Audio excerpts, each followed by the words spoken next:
नमस्कार साथियों, मैं दीपक कटारे आज आपके साथ चर्चा करूंगा कक्षा 10 माध्यमिक शिक्षा मंडल मध्य प्रदेश द्वारा संचालित अध्याय 2 बहुपद की मैं चर्चा करूंगा।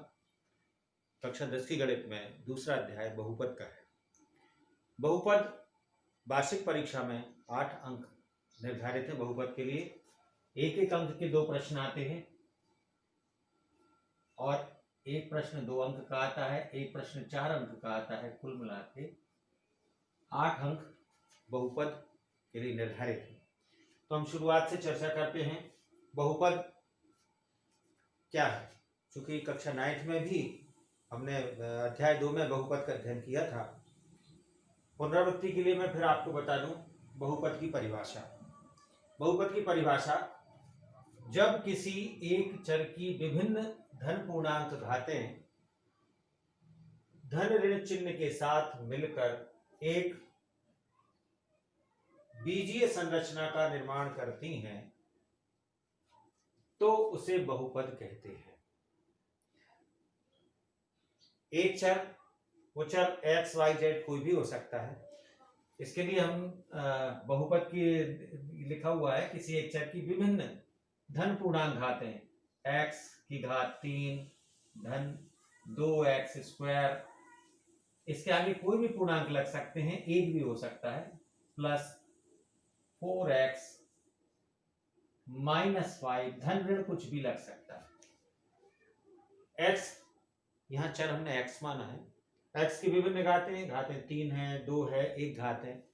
जब किसी एक चर की विभिन्न धन पूर्णांक घातें धन ऋण चिन्ह, ये चिन्ह धन या ऋण कुछ भी हो सकते हैं, ये एक 3 घात का बहुपद है। और भी हम लिख सकते हैं, जैसे लिख दें x की घात 5, इसका गुणांक हमने डाल दिया 4, plus 3x square minus 2x plus 6। धन ऋण चिन्ह कुछ भी आ सकते हैं और हो सकता है कि बीच के कुछ घातें एब्सेंट हो, जरूरी नहीं कि सारी घातें हो। तो ये इस तरह की जो रचना होती है वो बहुपद कहलाती है। अब बहुपद का अस्तित्व का आशय है कि बहुपद कब होगा और कब बहुपद नहीं होगा। तो इसके लिए लिखा है बहुपद में चर की घात हमेशा एक पूर्ण संख्या होती है। पूर्ण संख्या हम जानते हैं, पूर्ण संख्या होल नंबर W, ये 0 से शुरू होते हैं, 1, 2, 3 और अनंत तक जाते हैं। तो x की घात एक पूर्ण संख्या होना चाहिए। इसका मतलब क्या हुआ कि ये जो x की घातें हैं 0 भी हो सकती है, 1, 2, 3, 4, 5, 6, कितनी भी घात का हम बहुपद बना सकते हैं। तो क्या नहीं होता है इसमें, x की घातों में क्या नहीं होना चाहिए, आपका परिमेय संख्या नहीं होनी चाहिए। x की घात परिमेय संख्या नहीं होना चाहिए। एक तो परिमेय संख्या नहीं हो,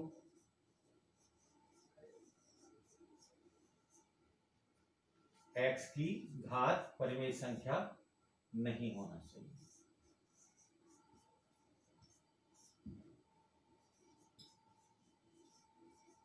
दूसरी बात, x की घात ऋणात्मक भी नहीं होना चाहिए। इस तरह से हमें एक बात का ध्यान रखना है कि जो बहुपद का अस्तित्व कब होता है, जब बहुपद में चर की घात हमेशा एक पूर्ण संख्या होती है। यहां हो सकता है 4 की घात 1/, हो सकता है कहीं लिखा हो कर्णी 2 x स्क्वायर प्लस 5, ये बहुपद है क्योंकि x की घात तो 2 है। जो अचर है, अचर राशि है, आगे जो गुणांक है उसमें कर्णी भी लग सकती है, लेकिन x पे करनी नहीं लगेगी। ये हम कक्षा 9 से पढ़ते आए हैं, इसका ध्यान रखना है। फिर इस अध्याय में हम चर्चा करेंगे रेखिक बहुपद की, द्विघात बहुपद की और त्रिघात बहुपद की। रेखिक बहुपद क्या होता है, जहां रेखिक बहुपद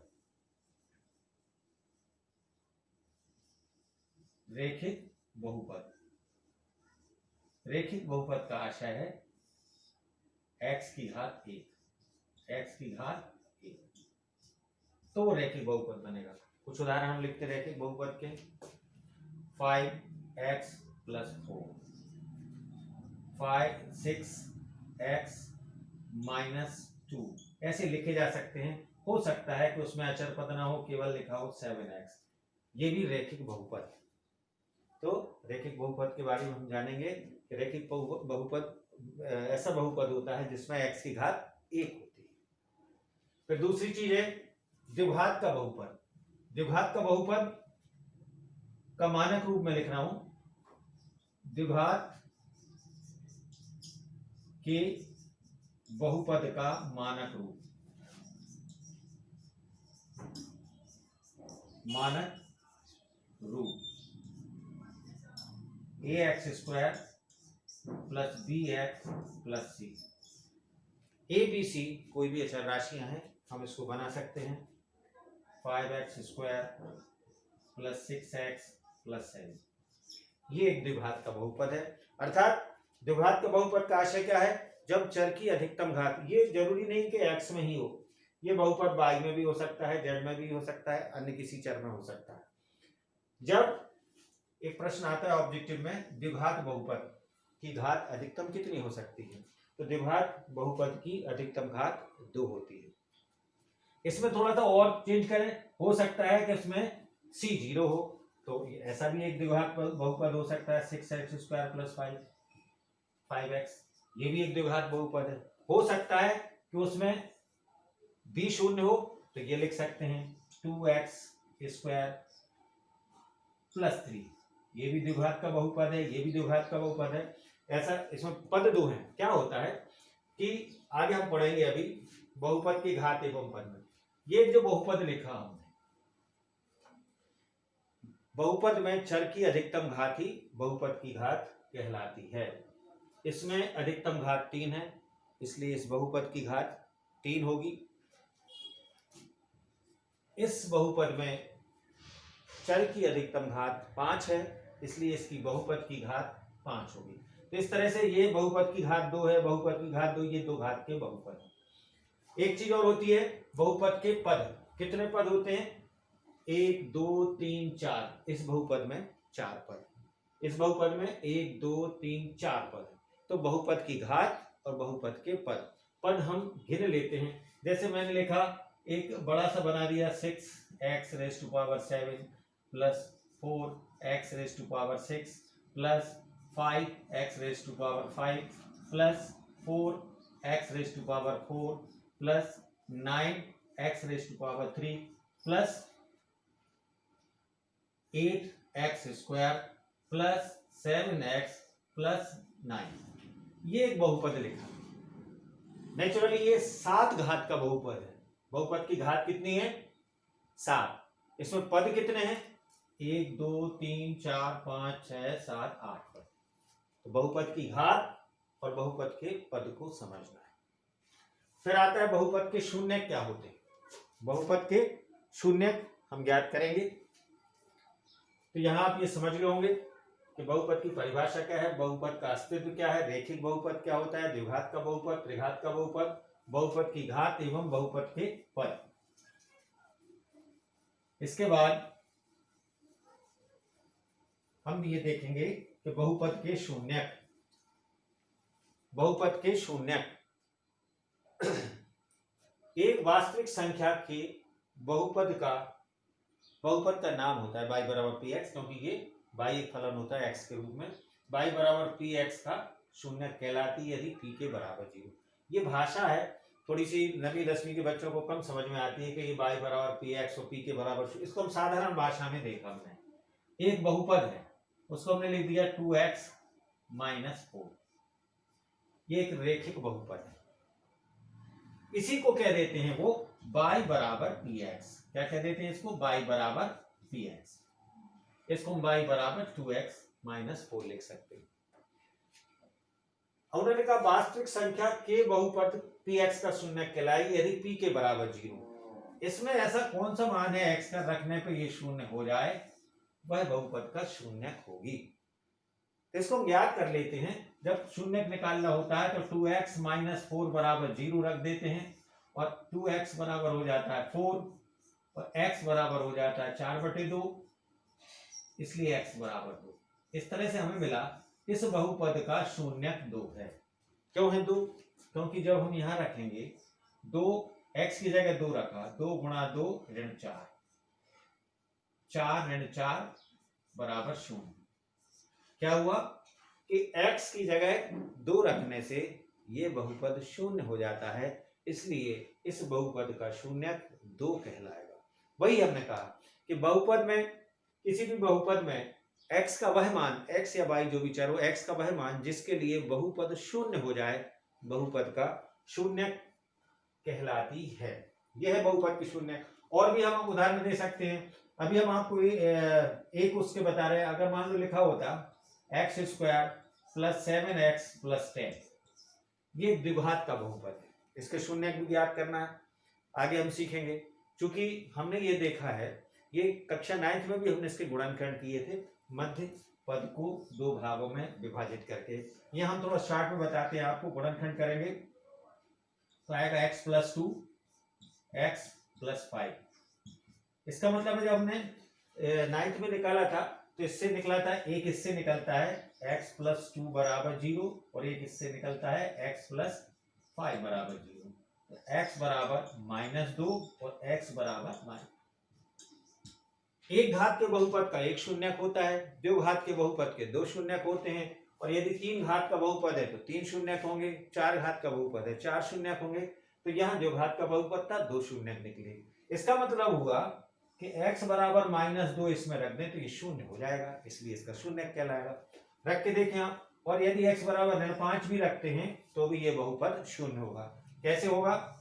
x की जगह ऋण 2 रखा, ऋण 2 की घात 2 प्लस 7 गुणित ऋण 2, 7 गुणित ऋण 2 धन 10। इसको हल करें, ऋण 2 की घात 2 धनात्मक हो जाएगा, ऋण 2 गुणित ऋण 2 बराबर धन का 4। ये ऋण का चिन्ह है तो इसलिए हो जाएगा ऋण 14 और धन का 10। इन दोनों को जोड़ेंगे तो होगा 14 ऋण 14 बराबर 0। इसका मतलब इसमें x बराबर ऋण 2 रख दिया जाए तो ये शून्य हो जाता है। तो x बराबर ऋण 2 इसका शून्य होगा। इसी तरह यदि हम x बराबर 5 रखें, x बराबर 5 रखने पर भी ये शून्य होगा। करके देखते हैं अपन।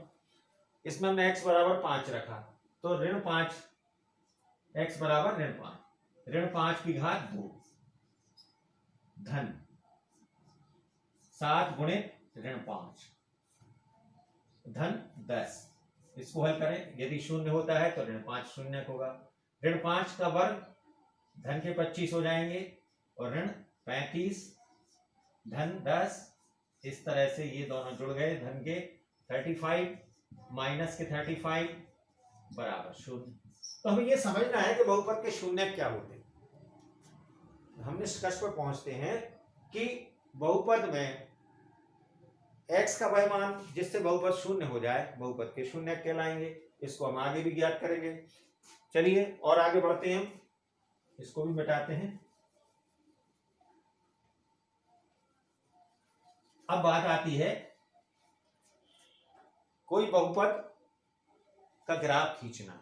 एक घात का बहुपद हो, 2 घात का हो, 3 घात का हो, सभी के ग्राफ या आलेख बनाए जा सकते हैं। आलेख बनाने के लिए हमें x अक्ष और y अक्ष की आवश्यकता पड़ती है। तो जैसे हम एक उदाहरण लेते हैं, 2x - 4 लिया था, 2x - 4। इसका आलेख खींचेंगे तो इसके लिए हम संगत मान निकालते हैं। संगत मान, इसको हम कहते हैं y बराबर 2x - 4x। इसके हम 2 या 3 मान निकालते थे इस तरह से। ये हमने आपको कक्षा 9th में भी सिखाया है। x y, मान लीजिए 2 मान ही निकाल रहे हैं। x बराबर 0 रखा, x बराबर, और एक मान निकाल लें, x बराबर 0 रखा। x बराबर 0 रखने से ये सब 0 हो जाएगा तो बचेगा ऋण 4। x बराबर +2 रखा, +2 रखने से 2 दूनी 4, 4 में से 4 गए, y का मान 0 हो जाएगा। x बराबर यदि हम ऋण 2 रख दें तो बढ़ जाएगा। मान लो ऋण 1 रखते हैं तो ऋण 1 रखने से कितना होगा? ऋण 2 ये हो गया, ऋण 4 ये, ऋण 6। इससे हम एक ग्राफ बना सकते हैं। ग्राफ वो इस तरह से कैसे ही भी बनेगा। इसका ग्राफ प्लॉटिंग हम आपको आगे भी बताएंगे, अध्याय 4 में इसकी चर्चा होगी आलेखी विधि में, अभी केवल इतने। तो इस तरह से एक ग्राफ बनेगा। यदि एक घात का बहुपद है तो भी ग्राफ बनेगा, 2 घात का है, 3 घात का है तो भी ग्राफ बनेगा। चर्चा यहाँ ये हो रही है, किसी बहुपद y बराबर px का ग्राफ या आलेख x अक्ष को जितने बिंदुओं पर काटता है उसके उतने ही शून्य होते हैं। अभी परीक्षाओं में इस तरह के प्रश्न जरूर आ रहे हैं। 2 नंबर का एक प्रश्न आता है, कोई एक आकृति दी जाती है और पूछा जाता है कि बहुपद के शून्य कितने हैं, बहुपद के शून्य कितने हैं। तो जितने बिंदुओं पर काटता है, इस वाले आलेख में हमने देखा कि ये ग्राफ ऐसा बना हुआ है, तो इसका शून्य कितने हो जाएंगे, 1 शून्य, सॉरी शून्य क्यों, क्योंकि इसने एक्स अक्ष को काटा ही नहीं। जब एक्स अक्ष को नहीं काटा तो इसके शून्य कितने होंगे, 0। इधर हमने देखा ये ग्राफ चल रहा है y बराबर px का, और एक्स अक्ष को कहां काटा, इधर। कितने बिंदुओं पर काटा, 1 बिंदु पर, तो इसके शून्य कितने होंगे, 1। शून्य कितने होंगे, 1। यहां पर हमने देखा यहां भी काट रहा है ये, यहां भी काट रहा है ये, और यहां भी काट, कितने बिंदु काटा, 1 2 3, तो इसके शून्य कितने होंगे, शून्य जो होंगे वो 3 होंगे। चौथा आलेख बनाया है, इसमें हमने देखा यहां भी काट रहा है, यहां भी काट रहा है, यहां भी काट रहा है, यहां भी, 4 बिंदुओं पर काटा, तो शून्य कितने होंगे, 4। ये प्रश्नावली 1.1 है आपकी, उसमें इस तरह के सवाल दिए गए हैं। प्रश्नावली 1.1 उसमें ये सवाल है और इस तरह की आकृति बनी हुई है और पूछा गया है कि इन आकृतियों को देख कर बताइए कि बहुपद के शून्य कितने हैं। तो आप समझ गए होंगे कि किसी बहुपद का आलेख x अक्ष को जितने बिंदुओं पर काटता है, इसको हमें याद रखना है, उसके उतने ही शून्य होते हैं। तो इस तरह से प्रश्नावली 1.1 आपको समझ में आ जाएगी। आप इसको अपनी कॉपी में हल कर लें। अगली प्रश्नावली के लिए हम आगे वीडियो में चर्चा करेंगे।